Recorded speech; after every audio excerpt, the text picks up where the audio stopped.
এই গরমে কোনো প্রকার চুলা না জ্বালিয়ে তৈরি করে নিন মজাদার একটি আমের ডেজার্ট। এখন প্রত্যেকের ঘরে প্রচুর আম। আম দিয়ে তৈরি এই ডেজার্ট যদি একবার তৈরি করেন মুখে স্বাদ লেগে থাকবে। চুলা না জ্বালিয়ে এই ডেজার্টটি তৈরি করতে সময় লাগবে একদমই অল্প। বাচ্চা থেকে বড় সকলেরই হবে ভীষণ পছন্দ। আমের এই ডেজার্টটি তৈরি করার জন্য প্রথমে এখানে লাগবে আম। আমি এখানে 3 পিস আম নিয়েছি। তো আমগুলোকে প্রথমে কেটে নেব। আপনারা চাইলে কিন্তু এখান থেকে রসটাও বের করে নিতে পারেন। তো আমগুলো আমি একটা নাইফের সাহায্যে টুকরো টুকরো করে কেটে নিচ্ছি, তাহলে এগুলো ব্লেন্ড করে নিতে সুবিধা হবে। সব আমগুলোকেই কেটে নেওয়া হয়েছে। এখন একটা জারের মধ্যে নিয়ে নিচ্ছি, এগুলোকে ব্লেন্ড করে নেব। তো সবগুলো আমের টুকরোকে দিয়ে নিয়েছি। এর মধ্যে দিয়ে নিচ্ছি 1 ফালি লেবুর রস। লেবু রস দেওয়ার কারণে আমের যে জুসটা বের হবে এটা আর কালো হবে না। অবশ্যই লেবু রসটা দেওয়ার চেষ্টা করবেন। এরপর দিয়ে নিচ্ছি 2 টেবিল চামচ পরিমাণ চিনি। পাকা আম অনেকটা মিষ্টি হয়, এজন্য এখানে চিনির পরিমাণ আমি অল্প দিয়েছি। আমের টুকরোগুলোকে ব্লেন্ড করে নিয়েছি। এরপর এখান থেকে আমি 3 টেবিল চামচ পরিমাণ আমের পাল্প উঠিয়ে নিচ্ছি।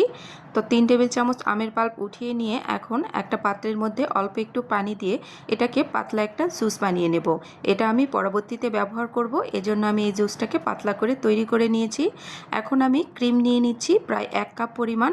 হুইপ ক্রিম বাজারি মান ডেজার্ট তৈরি করব, এখানে 1 কাপ পরিমাণ ক্রিম লাগবে।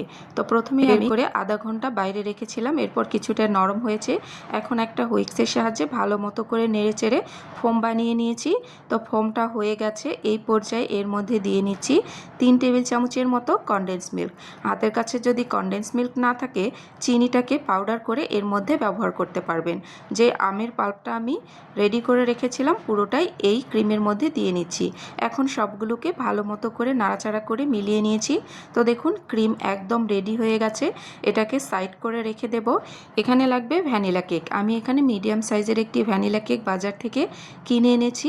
আপনারা চাইলে বাসাও কিন্তু এই কেকটা তৈরি করে নিতে পারেন। তো যেই আমি জুসটা তৈরি করে রেখেছিলাম সেখানে এই কেকের টুকরোগুলোকে হালকা একটু ডিপ করে নিয়ে একটা মোল্ডের মধ্যে রেখে দিচ্ছি। তো আমি কিভাবে করছি দেখেই বুঝতে পারছেন। তো সুন্দর মতো করে এই বাটির মধ্যে এগুলোকে বিছিয়ে নিতে হবে। তো চারিদিক থেকে পুরো কেকটাই আমি দিয়ে নিয়েছি জুসের মধ্যে একটু ডিপ করে। এরপর যে ক্রিমটা বানিয়ে রেখেছিলাম এর উপরে দিয়ে নিচ্ছি। আপনারা চাইলে এখানে লেয়ারও করতে পারেন। তো আমি লেয়ার করব না, একবারে এর উপরে দিয়ে নিচ্ছি। যেহেতু কেকের পরিমাণটা এখানে কম রয়েছে এজন্য আমি এখানে একটা লেয়ারই করেছি। আপনারা চাইলে এখানে 2টো লেয়ারই করতে পারেন। এরপর যে আমের পাল্পটা আমি কিছুটা রেখেছিলাম একটা পলিব্যাগের মধ্যে ভরে নিয়ে সামান্য একটু ছিদ্র করে এটাকে ডিজাইন করে নিচ্ছি। তো আপনারা চাইলে কিন্তু এর উপরে আমের টুকরো দিয়েও পরিবেশন করতে পারেন। তো আমি এখানে আমের টুকরো ব্যবহার করিনি, আমের পাল্প দিয়ে আমি এটাকে ডিজাইন করে নিয়েছি। তো হালকা একটু ডিজাইন করে নিচ্ছি, এটা অপশনাল। আপনারা আপনাদের পছন্দ অনুযায়ী ডিজাইন করে নিতে পারেন। এই ডেজার্টটাকে নর্মাল ফ্রিজে রেখে দেব 1 ঘন্টার জন্য। 1 ঘন্টা পরে আমি ডেজার্টটা কেটে দেখাচ্ছি। দেখুন এটা খেতে ভীষণ মজাদার হয়। বাচ্চা থেকে বড় সকলে অনেক বেশি পছন্দ করবে। আপনারা অবশ্যই এই গরমে একবার হলেও ট্রাই করে দেখবেন। ভালো লাগলে রেসিপিটি শেয়ার করবেন। এই পর্যন্তই। আল্লাহ হাফেজ। আসসালামু আলাইকুম।